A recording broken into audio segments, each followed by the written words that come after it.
तो निफ्टी के अंदर बन रहे 6 बुलिश पैटर्न और बैंक निफ्टी के अंदर हायर लो के स्ट्रक्चर को लास्ट संडे में हमने डिस्कस किया था और ये बुलिश पैटर्न ही पुश कर रहे हैं निफ्टी को ऑल टाइम हाई पे पहुंचाने के लिए। लेकिन दोस्तों ये जो 21,800 से 24,200 पे आया है निफ्टी, थोड़ा रेस्ट तो करेगा, थोड़ा आराम करेगा, थोड़ा पुल बैक करेगा, उसके बाद ऊपर जाएगा।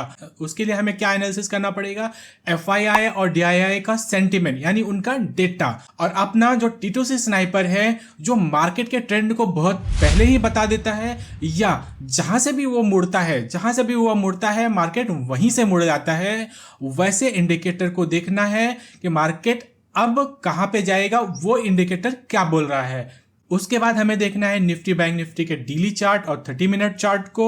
उसके बाद हमें एनालिसिस करना है जियोपॉलिटिकल रिस्क को। उसके बाद हमें बनानी है trading strategy for next week. तो चलिए स्टार्ट करते हैं FII DII के डेटा से।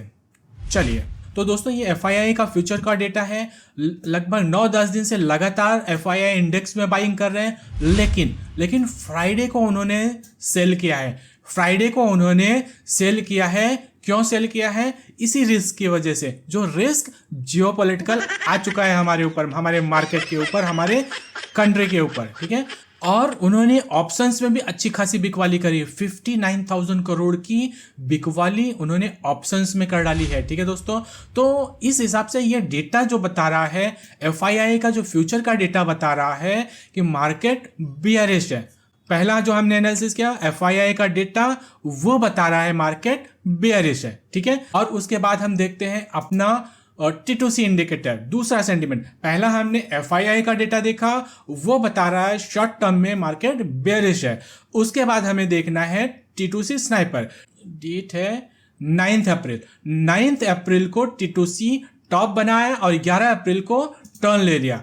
मार्केट ने कहां पे टर्न लिया? यहां पे देखिए, ये कौन सा है, 8, 9, 10, 11। यहां पे देखिए, यहां पे 9 और 10 मार्केट यहां से नीचे से ऊपर आ गया था, यहां तक सेंटिमेंट क्या था, बेयरिश था। अब बुलिश कहां से हुआ? 11 तारीख से सेंटिमेंट बुलिश हो गया, यानी जो 9 तारीख था, 9 तारीख को एकदम टॉप पे बनाया था। 9 तक हम मान सकते हैं कि सेंटिमेंट एकदम से बेयरिश था, और उसके बाद 11 को क्या हो गया, टर्न हो गया। और जब टर्न हो गया, और यहीं से हम भी टर्न हो गए, और यहीं से मैं भी बुलिश हो गया। यहां से हम बुलिश क्यों हो गए, उसका लास्ट वीडियो में हमने एनालिसिस करा है, और 6 बुलिश पैटर्न हमने ढूंढ निकाले हैं निफ्टी में, जो बता रहे हैं, चिल्ला के बता रहे हैं कि निफ्टी यहां से ऊपर जा रहा है। तो फिलहाल हम T2C स्नाइपर को देखते हैं। T2C स्नाइपर 11 तारीख, अब यहां पे देखो दोस्तों, यहां तक ये वाला ट्रेंड देखो, यहां पे क्या है, मार्केट अभी भी यहां पे बेरिश है, ठीक है। लेकिन 11 तारीख को जो ये वाला कैंडल बनी, और इसी के साथ में अपना T2C स्नाइपर क्या हो गया, टर्न हो गया। जब से टर्न हो गया, मार्केट भी टर्न हो गया, उसके बाद बुलिश हो गया, स्ट्रॉन्ग बुलिश। यहां के बाद तो एकदम से स्ट्रॉन्ग बुलिश हो गया मार्केट, ठीक है। कब तक हुआ है? 23 अप्रैल को यहां पे टॉप बनाया। अपना T2C स्नाइपर क्या कर रहा है, यहां पे देखिए दोस्तों, T2C स्नाइपर यहीं पे आके साइडवेज हो गया है। अब यहीं पे आके क्यों साइडवेज हो गया दोस्तों, वो एक सोचने वाली बात है। ये सोचने वाली बात है कि इस ब्लैक लाइन के बाद ये जीरो लाइन के पास ही आके क्यों फ्लैट हुआ है, ठीक है। तो अब देखते हैं यहाँ पे क्या हुआ लास्ट। यहाँ पे देखिए, यहाँ पे जब आया मार्केट वापस से बेयरिश हो गया, ठीक है। यहाँ से ये जब क्रॉस किया था, तब से अब तक मार्केट यहाँ पे बेयरिश था, यानी जीरो लाइन बुलिश और बेयरिश के बीच का बाउंड्री है। जब तक इसके ऊपर है, मार्केट ज्यादा गिरेगा, चढ़ेगा कम। लेकिन जब धीरे धीरे इसकी नजदीक आएगा या इसको तोड़ के नीचे जाएगा, तो मार्केट चढ़ेगा ज्यादा, गिरेगा कम, ठीक है। तो ये T2C स्नाइपर का इंडिकेटर है, ये बता रहा है कि मार्केट अब यहाँ पे सपोर्ट पे आया। मार्केट यानी T2C स्नाइपर यहाँ पे सपोर्ट पे आया है, यानी अगर T2C स्नाइपर यहाँ से टर्न ले लेता है, तो यानी निफ्टी क्या कर देगा, यहाँ से T2C स्नाइपर उधर टर्न ले रहा है, साइडवेज हो गया है, मार्केट ने ऑलरेडी यहाँ पे टर्न ले लिया है। तो T2C स्नाइपर बोल रहा है मार्केट अभी शॉर्ट टर्म के लिए बेयरिश हो जाएगा। अब हमें देखना है निफ्टी का डेली चार्ट, और उसके बाद देखना है हमें 30 मिनट का चार्ट। तो दोस्तों डेली चार्ट पे क्या हो रहा है, यहाँ पे देखिए, ध्यान से देखिए, ये क्या था, लोअर हाई था। अगर हम इसको इस तरह से ड्रॉ करें तो ये क्या था, लोअर हाई था, ये लोअर लो था, ठीक है, ये लोअर लो था।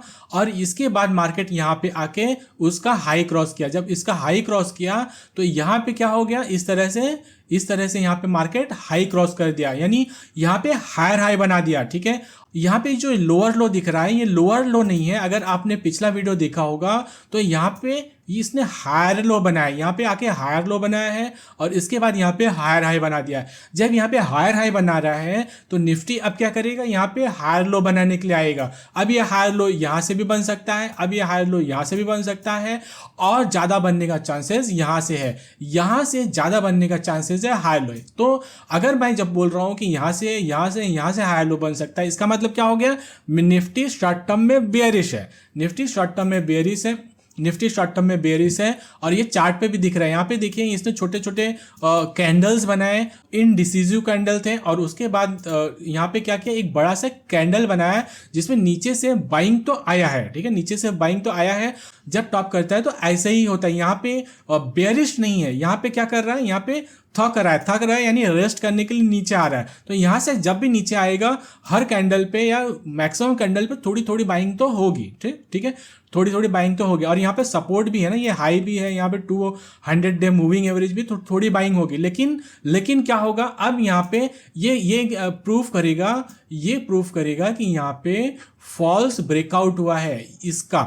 यहाँ पे देखिए ये सपोर्ट है और यहीं पे 200 डे मूविंग एवरेज है। एक बार हम 200 डे मूविंग एवरेज लगा के देखते हैं, यहाँ पे 200 डे मूविंग एवरेज यहाँ पे हम लोग लगा के देखते हैं। यहाँ पे देखिए, यहाँ पे 200 डे मूविंग एवरेज है, 200 डे मूविंग एवरेज के ठीक ऊपर क्लोज है, नीचे गया लेकिन ठीक ऊपर क्लोज दिया है, ठीक है।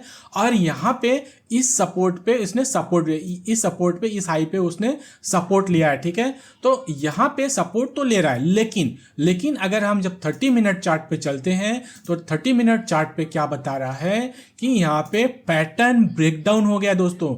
यहाँ पे पैटर्न ब्रेकडाउन हो गया है निफ्टी का। निफ्टी में अभी क्या लग रहा था, हायर हाई हायर लो बन रहा था, वो higher high higher low 30 minute के चार्ट पे बहुत ही स्ट्रांग था। और इस पैटर्न को ब्रेक करके निफ्टी नीचे आया है, इस पैटर्न को ब्रेक करके।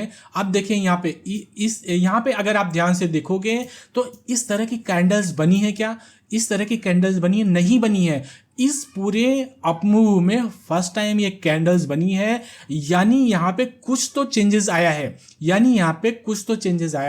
यानी निफ्टी चिल्ला के बोल रहा है कि अब थोड़े टाइम के लिए 2-4 दिन के लिए मैं नीचे जाऊंगा, ठीक है, नीचे जाऊंगा। अब 2-4 दिन के लिए होगा, थोड़ा नीचे जाएगा या ब्रेक डाउन हो जाएगा, वो आगे हम एनालिसिस करते हैं जब हम जियोपॉलिटिकल रिस्क असेस करेंगे, ठीक है, रिस्क असेस करेंगे तब हम आगे एनालिसिस करेंगे, ठीक है। तो अब FII का data bearish, T2C sniper bearish, और 30 मिनट चार्ट पे निफ्टी बेयरिश दिख रहा है। पैटर्न ब्रेकडाउन हुआ है निफ्टी पे, तो पैटर्न ब्रेकडाउन हुआ है, तो अब क्या हो सकता है, नीचे जा सकता है। किस तरह से नीचे जा सकता है, इस तरह से देखिए, यहाँ पे लो लगाया, ठीक है, यहाँ पे लोअर हाई लगाया, इसके बाद नीचे आया, यहाँ पे लोअर हाई लगा है, अब यहाँ पे लोअर लो लगा सकता है, ठीक है। अब आप बोलेंगे कि यहाँ पे गिफ्ट निफ्टी तो 150 पॉइंट ऊपर ट्रेड कर रहा है, लगभग यहाँ पे है, ठीक है। गिफ्ट निफ्टी 100 पॉइंट ऊपर ट्रेड कर रहा है, तो क्या हो सकता है 50-60 पॉइंट ऊपर ओपनिंग हो और उसके बाद नीचे गिरना चालू हो। जो पैटर्न बनता है, जो ये पैटर्न बना है, ये स्ट्रांगली बता रहा है कि ये नीचे जाएगा। मैं गलत हो सकता हूँ दोस्तों, मैं 100% गलत हो सकता हूँ, लेकिन पैटर्न क्या बता रहा है, मैं गलत हो सकता हूँ, सही हो सकता हूँ, मंडे को पता चलेगा, वो मंडे ट्यूसडे को पता चलेगा। लेकिन अभी क्या हो रहा है, यहाँ पे पैटर्न ब्रेकडाउन हुआ है, पैटर्न क्या बोल रहा है, नीचे जाएगा। कहां तक नीचे जाएगा वो हम डेली चार्ट पे देखेंगे, ठीक है। तो यहाँ पे अब ये बता रहा है निफ्टी नीचे जाएगा, जबकि एसजीएक्स निफ्टी 140 पॉइंट ऊपर क्लोज हुआ है। यानी एसजीएक्स निफ्टी क्या बता रहा है, ऊपर ओपनिंग होगी गिफ्ट निफ्टी के, तो ऊपर ओपनिंग होगी और ज्यादा ऊपर ओपनिंग होती है तो यहाँ पे शॉर्टिंग का अपॉर्चुनिटी देखना चाहिए। अगर यहाँ पे गिफ्ट निफ्टी की वजह से निफ्टी ऊपर खुलता है और कुछ इस तरह की कैंडल बनाता है या इस तरह की कैंडल बनाता है, तो हमें क्या करना है, यहाँ पे शॉर्टिंग की अपॉर्चुनिटी देखनी चाहिए और उसके ऊपर का स्टॉप लॉस लगाना चाहिए। स्टॉप लॉस जरूरी है, ठीक है, तो स्टॉप लॉस लगाना चाहिए और उसके बाद हमें राइड करना चाहिए। एटलीस्ट यहाँ तक तो आ ही सकता है, इस लेवल तक निफ्टी आ ही सकता है। ये लेवल कौन सा है वो देख लेते हैं। ये लेवल है 23,400 23,500। एटलीस्ट यहाँ तक निफ्टी आ सकता है और इसके नीचे भी जा सकता है, वो अभी हम लोग डेली चार्ट पे देखते हैं, ठीक है।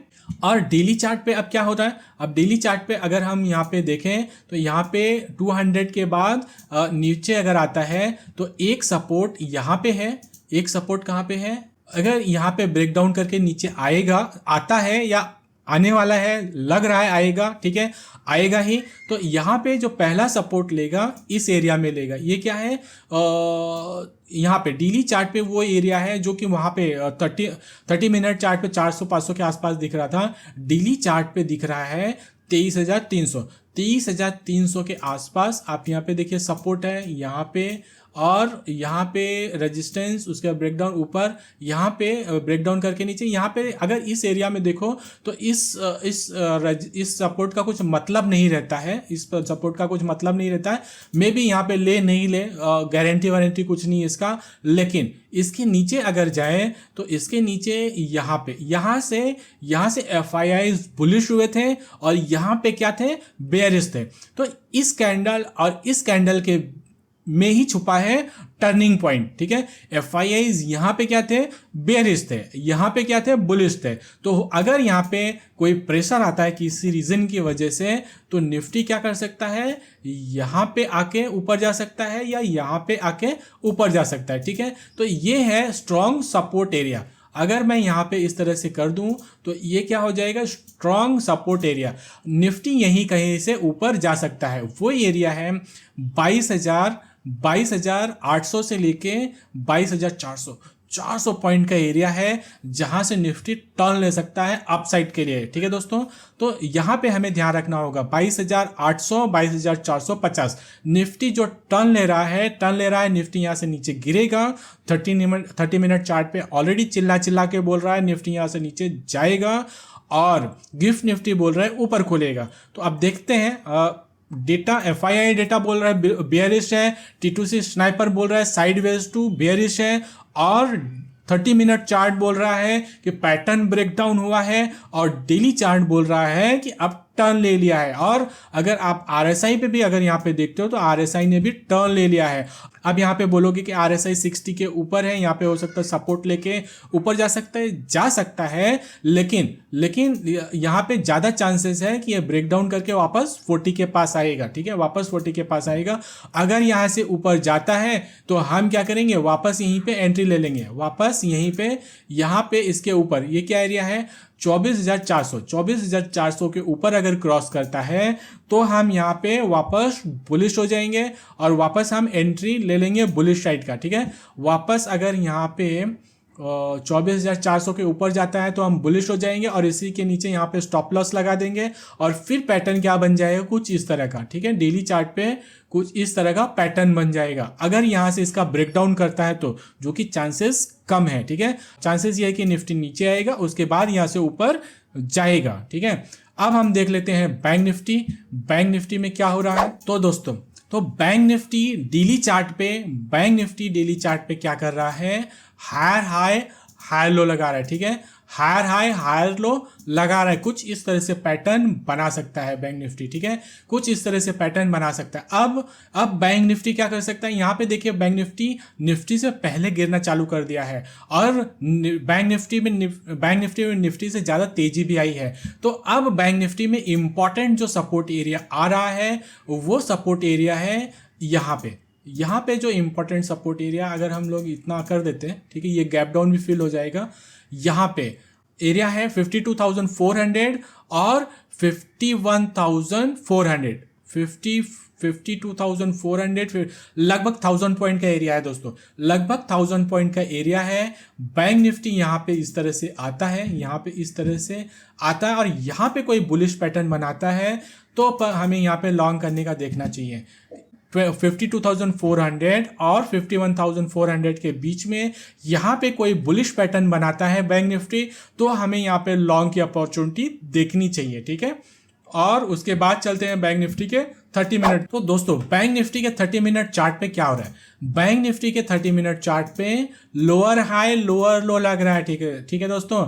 बैंक निफ्टी के चार्ट पे लोअर हाई लोअर लो लग रहा है। बैंक निफ्टी तो पहले ही बोल दिया भाई मैं नीचे तो जा रहा हूं, तुम तुम्हारा देख लो, मुझे नहीं मतलब है, ठीक है। और पीछे पीछे निफ्टी आ रहा है, तो निफ्टी बैंक निफ्टी दोनों बेयरिश बता रहा है, ठीक है दोस्तों। तो अब हमने एसेस कर लिया, अब हमने नॉर्मल सिनारियो एसेस कर लिया कि अगर कुछ भी नहीं होता है तो निफ्टी बैंक निफ्टी थोड़ा नीचे जाएंगे और सपोर्ट लेके वापस ऊपर अपना टारगेट 26,000 25,000 पहला टारगेट, दूसरा 26,000 वहां तक तो जाएंगे, ठीक है।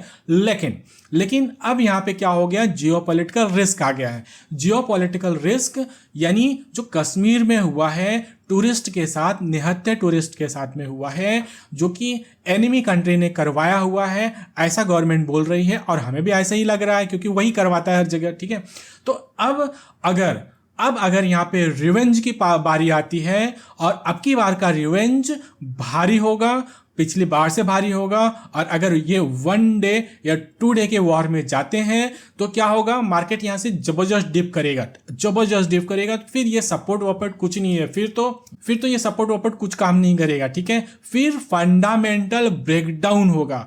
अगर ये 1 डे 2 डे के वॉर में हम जाते हैं तो फंडामेंटल ब्रेकडाउन होगा, फिर जो सेंटिमेंट ब्रेकडाउन होगा, फंडामेंटल ब्रेकडाउन होगा, उसके ऊपर डिपेंड करेगा कि मार्केट यहाँ पे कितना डिप करेगा, 400 500 1000 1500 पॉइंट कितना डिप करेगा, उसके ऊपर डिपेंड करेगा, ठीक है।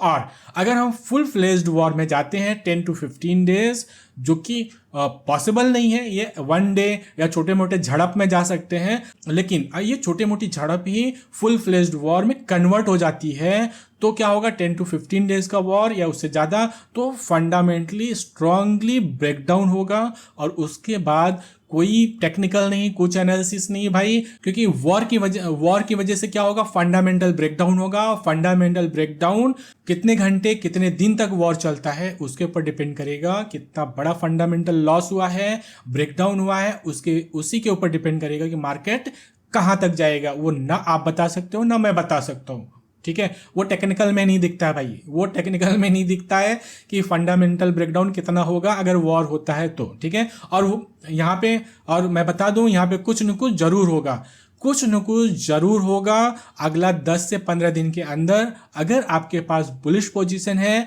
तो आप हेज करके रखिए, बेरिश पोजीशन है फिर भी हेज करके रखिए, क्योंकि मार्केट क्या है, बुलिश है। ये बुलिशनेस में डेंट लगा रहा है ये जियोपॉलिटिकल इशू। अगर ये जियोपॉलिटिकल इशू ही खत्म हो जाता है तो मार्केट यहाँ से स्ट्रांगली ऊपर जाएगा, इसलिए रिस्क है शॉर्ट में भी। शॉर्ट है तो आप हेज करिए, लॉन्ग है तो आप जरूर हेज करिए, क्योंकि जियोपॉलिटिकल इशू है, कोई कुछ नहीं बता सकता है, ठीक है। इस तरह से हमने एनालाइज किया मार्केट को, डेली चार्ट समझा, 30 मिनट चार्ट समझा, निफ्टी बैंक निफ्टी के चार्ट को समझा, हमने T2C स्नाइपर के चार्ट को समझा, हमने FII DII का सेंटिमेंट देखा। सब बता रहे हैं कि यहाँ से एक शॉर्ट टर्म डिप आने वाला है। कहाँ तक आने वाला है वो हमने निफ्टी पे भी देख लिया, बैंक निफ्टी पे भी देख लिया। तो दोस्तों अगर आप लॉन्ग हैं तो संभाल के लॉन्ग करिए, हेज के साथ में लॉन्ग करिए, और शॉर्ट हैं तो जरूर हेज करिए, ठीक है।